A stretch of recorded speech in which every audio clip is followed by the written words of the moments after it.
자녀들아 라고 이렇게 오늘 말씀이 시작을 하고 있습니다. 자녀들아 라는 말에서 보면 이미 요한 사도는 그 교회의 성도들을 향해 아주 따뜻한 아버지의 마음으로 이분들에게 지금 격려를 하고 있는 말로 들릴 것입니다. 자녀들아, 얘들아 이렇게 말하고 있는 거죠. 그래서 꼭 너에게 이것을 전해주고 싶다라고 말씀을 하고 있는 것입니다. 사람은 인풋이 어떻게 됐냐에 따라서 아웃풋이 저절로 나오죠. 어릴 때 아이들이 말을 배우는 걸 보면 참 많은 단어들을 듣고 난 다음에 아이들이 그게 자기들의 언어로 이렇게 표현이 돼요. 그래서 좋은 말들을 들으면 아이들이 똑같이 그 말을 흉내를 내는 거죠. 부부가 존댓말을 쓰고 있으면 아이도 자연스럽게 존댓말을 하게 돼요. 그것은 인풋이 존중하는 언어를 배웠기 때문에 그 언어가 이렇게 상대를 존중하고 그런 표현들이 나오게 되는 것이죠.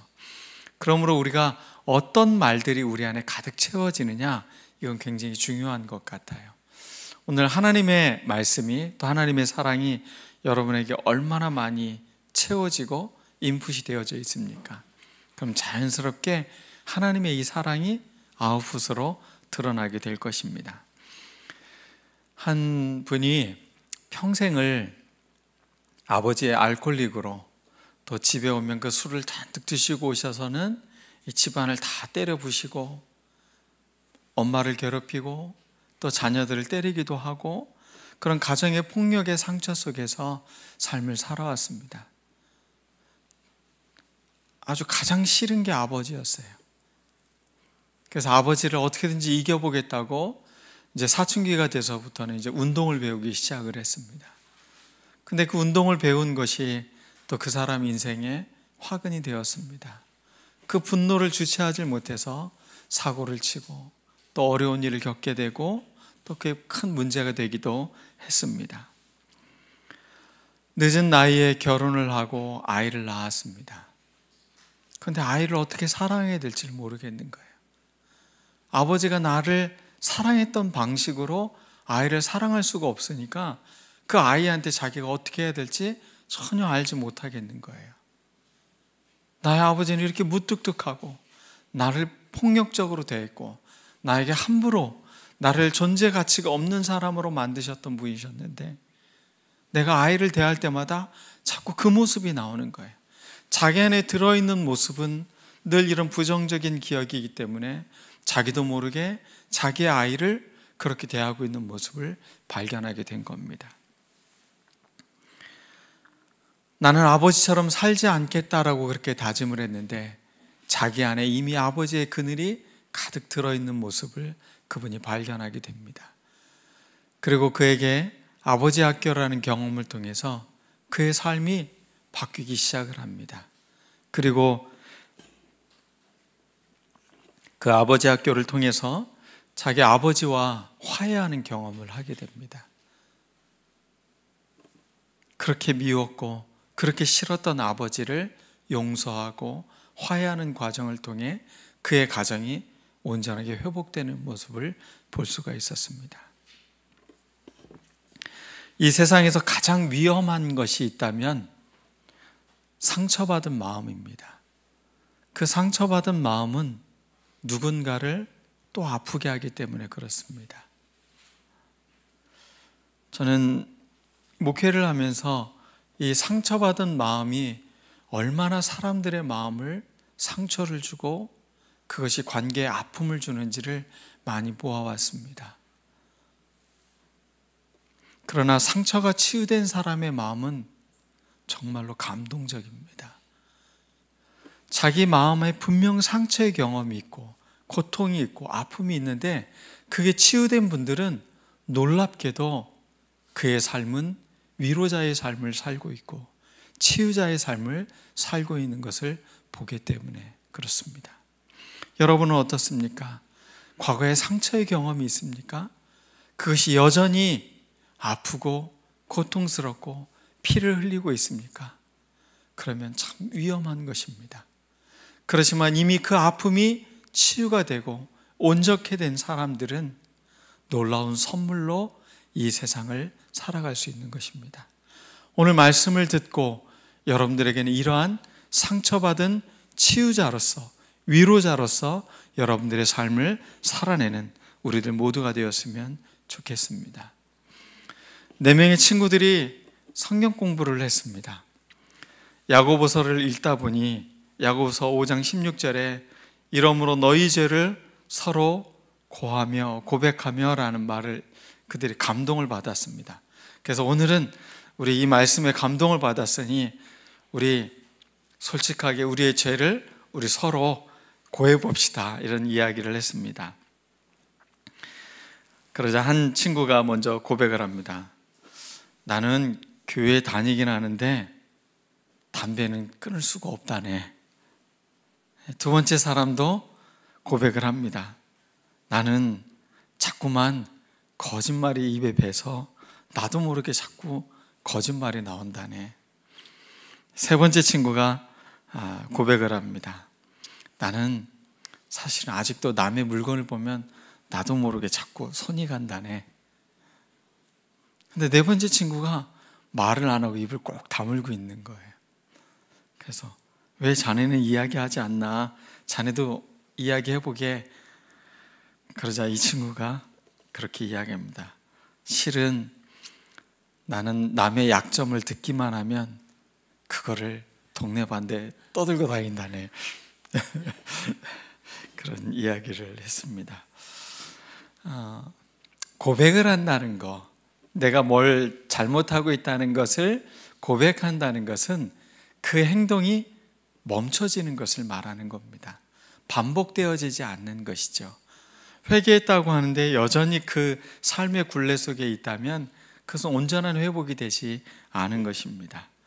우리가 그냥 단지 반성하는 차원의 것이 아니라 삶이 진짜 돌이켜지는 그런 경험, 이런 경험들이 우리에게는 필요한 것입니다. 인간은 어떻게 창조되었습니까? 하나님께서 혼돈스럽고 공허하고 어둠의 깊음이 있는 곳에 빛을 만드시고 그 모든 것에 창조의 절정에 인간을 창조하신 겁니다. 그리고 하나님이 다른 창조물들을 보시면서 참 좋다, 좋다, 좋다 이렇게 말씀하셨는데 사람을 창조하시는 심히 좋았더라. 그 강조를 두고 계세요. 사람을 창조하시고서는 하나님이 너무 만족스러우신 거예요. 우리 인간의 모습이 바로 그런 모습이라는 거예요. 하나님이 참 만족해하는 존재. 하나님은 여러분을 그냥 죄인으로 어둠 가운데로 혼돈스러운 모습으로 우리를 두고 계시지 않으시다는 겁니다. 난 너를 보면 참 만족스러워. 하나님의 감탄사가 나오는 거죠. 야, 참 네가 좋다. 너의 삶이 참 아름답구나. 하나님은 이것을 위해서 당신의 숨결을 우리에게 불어넣어 주신 것입니다. 그러나 인간에게 문제가 생겼습니다. 먹지 말라고는 선악과를 먹고 하나님과의 관계에 뭔가 심각한 문제가 생기기 시작을 합니다. 하나님은 여전히 동산을 거니시며 아담과 하와를 찾고 계십니다. 그런데 인간은 죄를 범하자 하나님을 피하기 시작을 합니다. 하나님과 관계하고 싶어 하지 않습니다. 두려워합니다. 심각한 문제가 생긴 것입니다. 하나님과의 관계의 빛을 잃어가니까 자꾸 어둠 속에 숨으려고 합니다. 관계를 피하려고 하고 있습니다. 그런 인간에게는 반드시 필요한 게 있습니다. 바로 하나님의 빛입니다. 하나님의 말씀입니다. 하나님과의 관계 속으로 우리를 다시 불러내주고 계시다는 것입니다. 하나님과 사귐을 갖는데 가장 큰 걸림돌이 바로 이 죄의 문제라는 것입니다. 죄는 단절입니다. 끊어내는 것입니다. 이 단절의 주범인 죄의 문제를 어떻게 해결해야 될지 오늘 요한일서 2장의 말씀은 우리에게 알려주고 있는 것입니다. 믿음의 자녀들아, 얘들아 라고 말하고 있는 이 첫 번째 메시지, 그것은 너희들의 죄를 고백하라는 것입니다. 하나님께 너희들의 잘못을 고백하고 너희들이 주님께로 돌아오라 라고 말하는 것입니다. 사사건건 부모의 잔소리가 통제하는 것 같고, 또 자녀들은 그렇게 부모의 잔소리를 들으면 숨이 막힐 것 같다고 그렇게 이야기합니다. 그럴 때 가장 좋은 방법이 있습니다. 그것은 부모의 잔소리 이면에 있는 부모의 기대를 이해할 수 있는 눈이 열리는 것입니다. 그 잔소리와 그 많은 말들의 그 이면의 말은 무엇일까? 그것은 분명 자녀가 잘 되길 바라는 마음일 것이고 자녀의 삶이 행복하기를 바라는 마음일 것입니다. 그것을 이해하고 나면 더 이상 그것이 잔소리가 아니라 그것은 사랑이라는 것을 알게 되는 것이죠. 그게 바로 어른이 되는 것입니다. 그 안에 이미 빛이 생긴 겁니다. 그 말이 그냥 언어 그 자체가 아니라 그 의미를 파악할 수 있는 빛으로 더 분명한 해석을 갖고 있는 것입니다. 여러분, 사람의 마음에는 왜곡돼서 그렇지 본래는 좋은 마음입니다. 아까 처음에 이야기했던 그 아버지의 이야기를 했잖아요. 그런데 그 아버지가 어떤 마음이었냐면요, 사실은 자기 인생에 되는 게 하나도 없는 거예요. 늘 실패하고 뭔가를 해보려고 하면 사람들이 자기를 사기를 치고, 그래서 뭘 해도 자기 인생이 늘 고통 가운데 있는 경험을 하게 되는 겁니다. 너무 절망스러운 거예요. 그러니 속상해서 술을 먹고 오면 정작은 자녀를 사랑하고 싶고 잘 대해주고 싶은 마음이 있는데 자기가 싫으니까 그 말들이 그렇게 부정적으로 나쁘게 나왔던 것이죠. 그분이 자기의 마음에 있는 그 본래의 마음이 무엇인지를 알았다면 그는 그렇게 아프게 또 자녀들을 고통스럽게 하지 않았을 거예요. 우리가 이런 눈이 열리는 것이 필요합니다. 우리 안에 하나님께서 말씀하고 있는 이 말씀을 찾아내는 거예요. 하나님이 우리를 얼마나 사랑하고 계신지 그 말씀을 발견해내는 거예요. 그게 하나님께서 우리에게 주시는 선물입니다.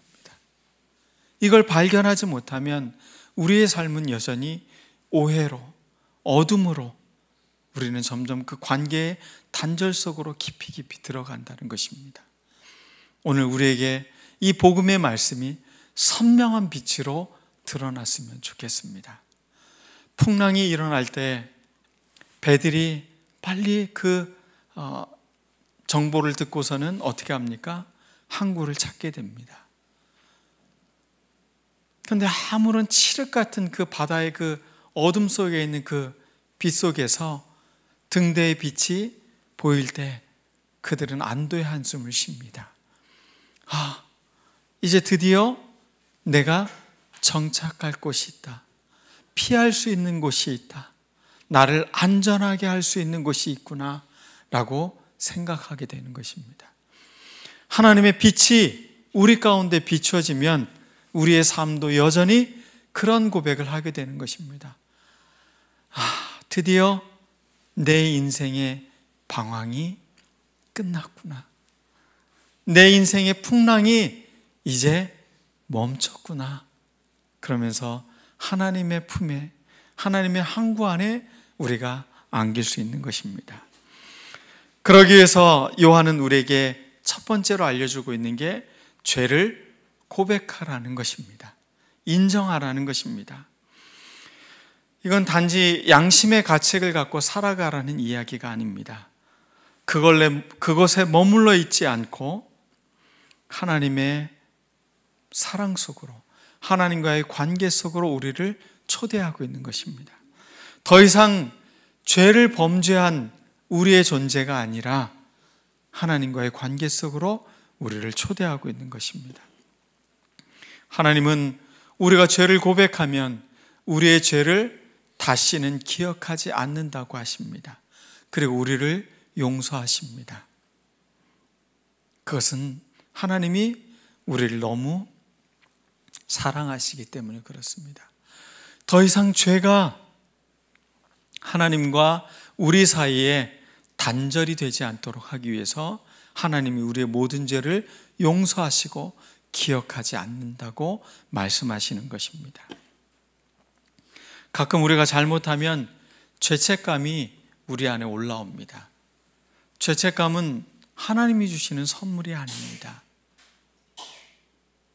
그것은 사단이 자꾸 우리를 찔러대는 것입니다. 사단을 일컬어서 고소하는 자라고 말합니다. 자꾸 우리가 무엇을 잘못했는지를 자꾸 알려주는 게 사단이 우리에게 해주는 이야기입니다. 고소자, 법정의 이야기로 하면 검사 같은 거죠. 이 사람은 이런 잘못을 했고 이렇게 했으니 이 사람은 죽어야 합니다. 이 사람은 몇 년형에 처해야 합니다 라고 말하는 고소자의 역할을 하는 것입니다. 그런데 그때 우리의 대언자가 있다는 것입니다. 이때 쓰인 단어가 법정 용어로 말하면 변호사입니다. 우리의 대언자가 있다는 것입니다. 누구라고요? 예수 그리스도이시다. 근데 놀랍게 이 대언자라는 말은 우리가 요한복음에 보혜사 성령에 대해서 나오잖아요. 이 보혜사라는 단어하고 지금 이 대언자라는 단어하고는 같은 헬라어예요. 파라클레이토스라는 이 똑같은 단어를 사용하고 있어요. 우리를 위해 뭐하고 계신 분이 계시다고요? 대언해 주시는 분이 계시대요.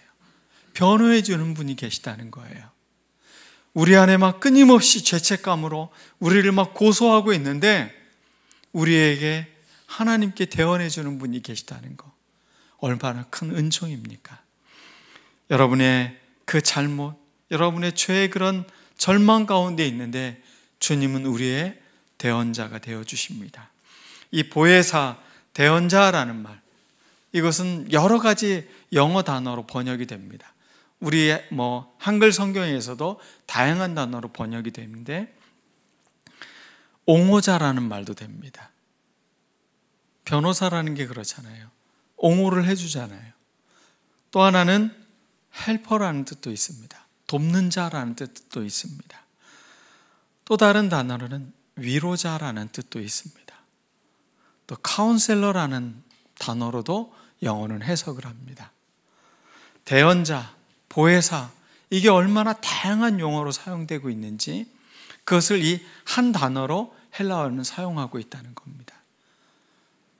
예수 그리스도가 여러분에게 어떤 분이십니까? 바로 이런 분입니다. 여러분을 옹호해 줍니다. 여러분을 변호해 줍니다. 자주 죄책감이 막 나를 괴롭히고 나를 죽을 것처럼 만들고 있는 그 순간에 주님께서 우리를 변호해 주신다고요. 우리를 위로해 주신다고요. 우리를 도와주시고 우리를 편안하게 하나님과의 관계 속으로 인도해 주시는 분, 바로 그분이 예수 그리스도이십니다. 이제는 우리가 머뭇거리지 말아야 되겠습니다. 이 위로해 주시고 우리를 변호해 주시는 하나님, 또 성령님의 그 인도함을 받아 우리가 이 빛 가운데로 초대함 받는 여러분들 모두가 되었으면 좋겠습니다. 말하기도 부끄럽고 창피하여도 더 이상 이제 머뭇거리거나 숨지 마시기 바랍니다. 주님께로 다가오십시오. 하나님은 이 관계를 열기 위해서 예수 그리스도를 보내주신 것입니다. 여기까지만 복음을 들으면 복음은 참 좋고 세상 편한 것입니다. 왜냐하면 잘못을 해도 다 용서를 해주시니까요. 근데 여기 굉장히 중요한 말씀이 또 하나 있습니다. 우리의 죄를 위한 화목제물로 그분이 희생을 당하셨다는 겁니다. 우리가 이러한 회복이 있기 위해서, 관계를 위해서 예수 그리스도께서 기꺼이 당신의 생명을 내어주셨다는 겁니다. 하나님과 인간과의 관계에 큰 단절이 있는데 이것을 소통하기 위해서 주님께서 친히 당신의 생명을 희생하셨다는 겁니다. 죄가 그렇게 가벼운 것이 아니라는 겁니다. 생명과 맞바꾼 그 놀라운 것이 바로 이 비밀이라는 것입니다. 예수님의 이 사랑을 깨달으셨습니까? 여러분, 복된 분입니다.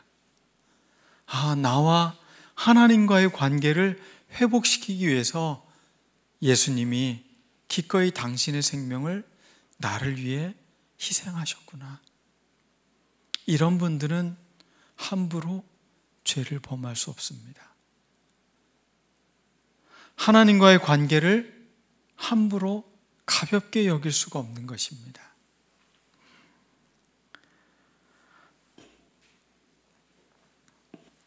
사람들은 관계를 너무 소홀히 하는 사람들이 있습니다. 관계를 그렇게 중요하게 여기지 않아요. 가볍게 여겨요. 또 교회 공동체를 여기만 교회인가? 옆에도 교회가 있던데. 세상에 널려 있는 게 교회인데. 이러면서 가볍게 여기는 사람들이 있어요. 근데 교회를 예수 그리스도의 뭐라고 부르죠? 몸이라고 불러요. 예수 그리스도의 몸된 교회라고 표현하고 있어요. 가볍게 여길 수 있는 게 하나도 없어요.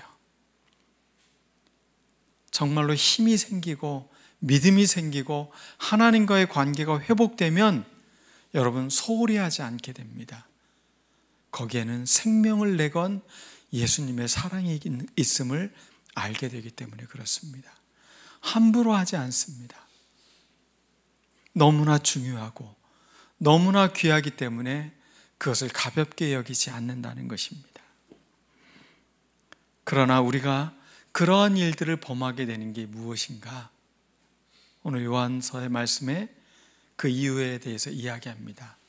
사람들이 육신의 정욕, 안목의 정욕, 이생의 자랑, 이런 것들에 이끌려 살아가면서 하나님과의 관계를 자꾸 놓친다는 것입니다.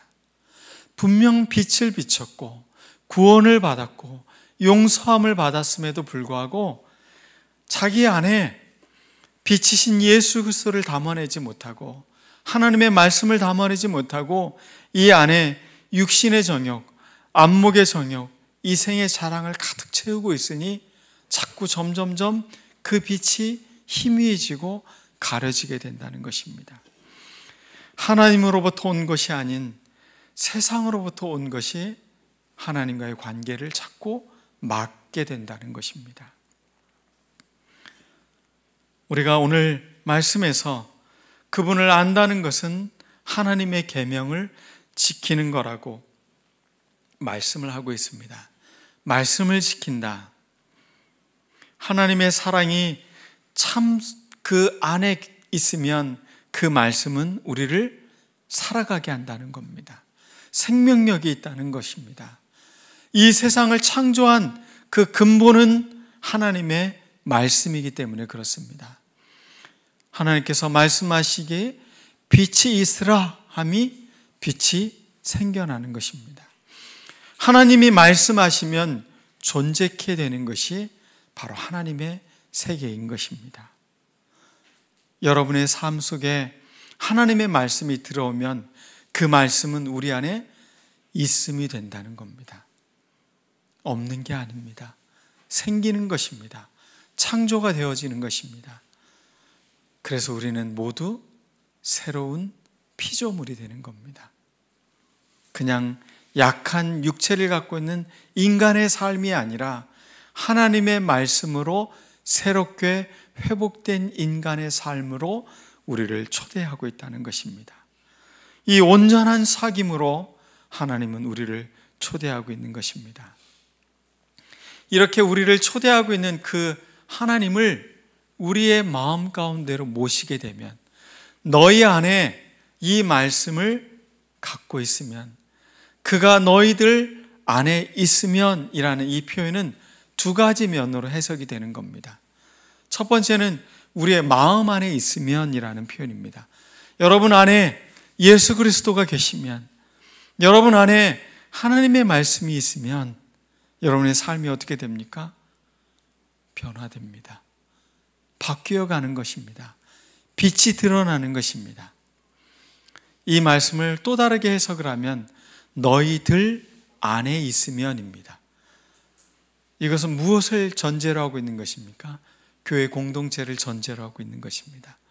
너희들 안에 하나님의 말씀이 있으면, 너희들 안에 빛이 있으면, 너희들 안에 예수 그리스도가 계시면 너희들이 빛의 삶을, 이 놀라운 은총의 삶을 살아갈 수 있다는 것입니다. 그러므로 교회 공동체 안에는 하나님의 말씀이 있어야 됩니다. 세상의 말들로 가득 차 있어서는 안 되는 것입니다. 어떤 분이 이런 고민을 하고 계시는 것을 들었습니다. 가정교회를 하는데 가정교회 안에서 같이 음식을 먹고 서로 이렇게 친교를 하고 이러는 것이 주가 되고, 그 안에 말씀의 교제가 점점점 사라지는 것을 보게 되는 게 자기는 너무 두렵다고. 가정교회라는 게 너무 좋은데 그런 소그룹 모임을 통해서 가정들이 세워지고 공동체가 아름다워지고 힘을 얻게 되는 것을 너무 좋은데, 그 안에 점점 말씀의 교제는 사라지고 인간적인 교제들이 그 안에 주가 되는 것을 보면서 자기는 그게 너무 두렵다고 이런 표현을 하는 이야기를 듣게 되었어요. 공동체 안에는 하나님의 말씀을 잃어버리면 힘도 잃어버리는 것입니다. 사람의 냄새가 나는 것입니다. 이생의 자랑, 안목의 정욕, 이런 것들에 온통 가득 찬 사람 냄새가 가득한 곳으로 변질되기 때문에 그렇습니다. 늘 우리는 그리스도 안에 있어야 됩니다. 하나님의 말씀 안에 있어야 됩니다. 하나님의 말씀 안에 있고 그리스도 안에 있는 사람들의 차이점이 있다는 겁니다. 그분이 우리에게 사랑이셨기에 이제 우리는 형제를 미워할 수 없고 사랑한다는 겁니다. 용서를 받았으니 우리는 용서하는 공동체로 살아간다는 것입니다. 19절의 말씀을 보면 공동체 밖에 나간 자들에 대한 이야기를 하고 있습니다. 적그리스도에 대한 이야기를 하고 있습니다. 요한이 적그리스도는 이 로마 황제도 아니고 지금 중요한 진짜 적그리스도는 뭐냐? 공동체 밖으로 사람들을 나가게 하는 사람들. 그게 바로 적그리스도다라고 알려주고 있는 것입니다. 여러분, 공동체 밖에 있으면 안 됩니다.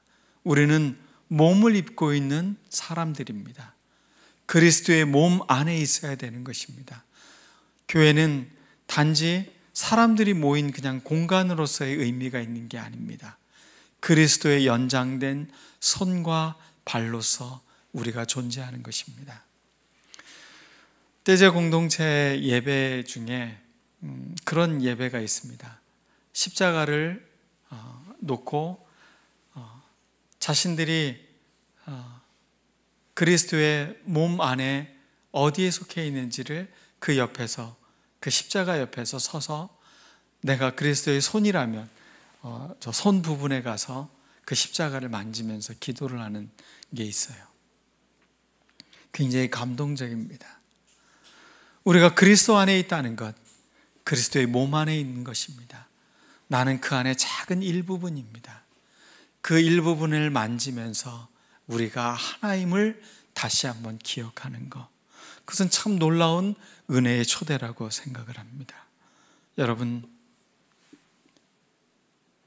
말씀 안에 거해야 됩니다. 그리스도 안에 거해야 됩니다. 자꾸 사람 냄새 나는 사람들의 친교 안으로 들어가려고 하는 욕구를 여러분들 스스로가 제어해야 됩니다. 나는 그리스도와 어떠한 관계를 갖고 있나? 우리 공동체 안에는 얼마나 말씀으로 충만하며 그리스도로 충만하고 있는가? 그게 우리를 단절이라는 어둠을 극복하는 빛의 삶을 살아가는 사람들의 특징인 것입니다. 하나님과의 관계에서 오는 빛은 놀라운 능력이 있는 것입니다. 빛이 비춰지면 어둠은 사라지기 때문에 그렇습니다.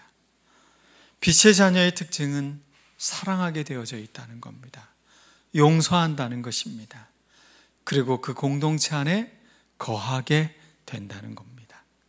안에 머무는 것, 거한다, 안에 있다, 그것은 산다라는 말을 표현하고 있는 것입니다. 살아가는 겁니다. 함께 살아가는 것.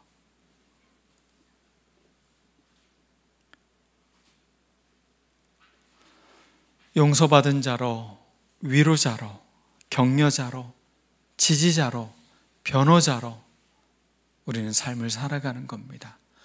고소하는 자로 우리가 존재하는 것이 아니라 예수 그리스도로 대언자로, 보호자로, 옹호자로, 위로자로 그렇게 성령님이 우리 안에서 활동하도록 우리 희망교회가 그렇게 아름다운 교회로 세워지기를 간절히 축원합니다.